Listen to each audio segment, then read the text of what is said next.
Belki de büyük idarəçilər bunu o kadar da başa düşmür. Çünkü onların fikri tamamıyla başka şeylerle qarışıb, məşğuldur. Amma alimlər də bir neçə ildir bu barədə deyirlər. Fikrimcə bu həqiqətdir. Dünyada baş verə biləcək təbii fəlakətlər və onların artımı. Çünki bu təbii fəlakətlərin qarşısını almaqdan ötürü çox böyük qüvvə toplamaq lazımdır, indi lazımdır.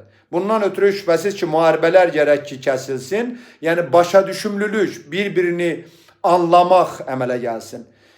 Amma indi hal-hazırda dünya ölkələri, böyük ölkələr bir-birini anlamırlar. Onların maraqları tamamilə fərqli yerdədir.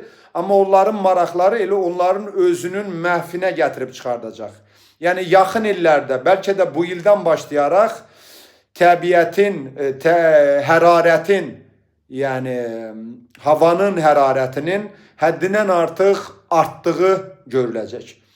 Qışda çox böyük soyuğun, yayda da çox istiliyin olması. Ondan da əlavə fəsillərin bəzən yerinin dəyişməsi kimi belə faktlar meydana gələcək və yer ümumiyyətlə nə ilənsə toqquşacaq elə bil.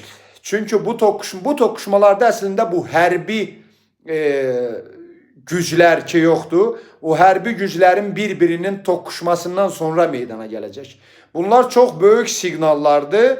Bu siqnallara indi bu ölkələr, böyük ölkələr, onların liderləri fikir verməlidir.